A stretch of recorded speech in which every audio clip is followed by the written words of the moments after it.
You are in support of America invading Nigeria. 100%. Guns are blazing. I said 100%. Since the government has refused to listen, and leaders are not even helping matters. Wouldn't that affect the sovereignty of Nigeria? That's the question I'm asking. You now have a sovereignty where terrorists are not telling you what to do, Abi. You now have a sovereignty where terrorists are on the dining table with government, telling government what to do, and leaders are supporting it in Moses. That's even my annoyance. Why would anybody utter such words? These are things you should frown at. Who brought them into Nigeria? Was Nigeria like this in 1999? Moses, please dissociate yourself. Who brought them into Nigeria? What are they doing here? Why are they not in Ghana? Why are they not in Republic of Benin? Please, why are they not in South Africa? You can see, we forgot the genesis of our problem and we are blaming America. Let them come. If that will solve the problem. Since you people don't know what to do, let them come and help us. Look at now, as I'm talking to you now, almost 20 villages have been taken over in Plateau and Benue. Moses, who are those to occupy those villages? Are they Christians? The real indigenous of those states are now in IDP camp. And they are Putin. Talk about Chowere, Ibrahim Chowere. You talk about China president. You talk about Korea president. These are men that we call leaders. A young man of yesterday, a Burkina Faso, a leader. That is what I call a leader. A young man that know what I call a leadership. Not put businessmen in government, calling them leaders, calling the president, senator, governor. These are businessmen acquiring money for their future of their children, buying houses for them. Leaders develop their country. Develop their country. And when they develop their country, everybody, both their children, everybody enjoyed. Today, American leaders has already put their structure in order. Their children are enjoying it. Everybody's enjoying it. Putin, they have already put their country in order. Everybody's enjoying. And they bugari moto, they bugari sare na ko gaga wuwo na internet. Ano katakwa for me betinibu na agba bugaro. If we ever bugaro, that is people that don't have anything to offer. If I calling him the president, tell me one thing. Any day you people tell me one thing Tinubu have done since he have entered this presidential seat as a president. I have told you people, and I have tell you this, what makes a leader, that when you say I am a leader, the first thing you will achieve in your country, the first thing to achieve in your country, the first thing you must put in your country is light. There are factories, 24 hours light. There are factories, there are companies. Those companies can never ever use Rista. They can never use Jane. Jane and Orista or whatever you call it can never carry the equipment of that factory or the company. The only thing that can carry it is NEPA. Nigeria is not there.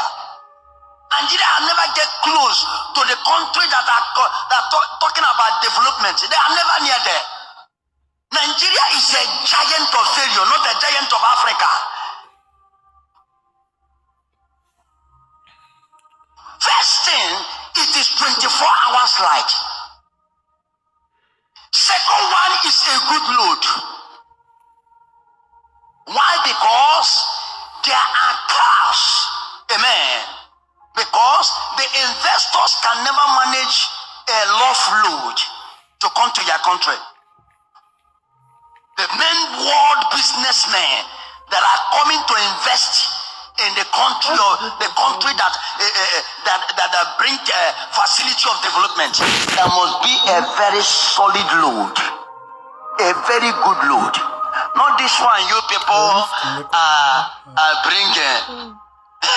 You see a government, the load that we walk, only just 2 years in learning season, the load will enter to another street. Water will carry a road somebody walk. The third one is security, because the investors can never stay in any country that they will invest their trillions without a security. Nigeria, they are never there with these threats. All our gears are in streets for prostitute because of hunger. We must die, but we must fight everything possible to bring a good country for our children to enjoy. Our diversity is taken along with good governance, with everybody being included, inclusive society. Then we will get there. And not will we be respected, we will be counted among the leading nations of the world. By the year 2050, that's only 25 years from now, people like the Sultan, His Eminence, will be here. I'm not praying to be here 25 years from now. So you will have the problem of 400 million Nigerians that have to be provided with food, that have to be provided with work, employment, that have to be satisfied. And if we fail to prepare for that now, Boko Haram of today will be a child's play. We have to take care of it now. He didn't go with Trump just threatened to invade Nigeria. He didn't go with sanctions. He didn't go with diplomacy. With American troops on the ground in one of Africa's largest countries. The threat came after years of escalating violence against Christians that the Nigerian government has failed to stop. Over 50,000 Christians dead since 2010. More than 7,000 killed in 2025 alone. And now, President Trump is saying enough is enough. Within 12 hours of the threat going public, Nigeria's government fired back. President Bola Ahmed Tinubu rejected Trump's characterization. But the numbers don't lie. The violence is real. The deaths are real. And the question facing Washington is whether Nigeria's failure to protect its Christian population justifies American intervention. Trump's post on Truth Social was blunt. He threatened to send US forces into Nigeria, guns a-blazing, to eliminate Islamic terrorists killing Christians. He ordered the Department of War to prepare for possible action. The target? Groups like Boko Haram and ISWAP that have been slaughtering Christian communities with impunity. Secretary of War Pete Hegseth backed the threat immediately. Either Nigeria protects Christians, or we will eliminate Islamic terrorists who commit atrocities. So what happens now that Trump has made this threat? Could American forces actually invade Nigeria to stop what some are calling a Christian genocide? And why is Trump willing to risk a major confrontation over violence that Nigeria's government has refused to stop for years?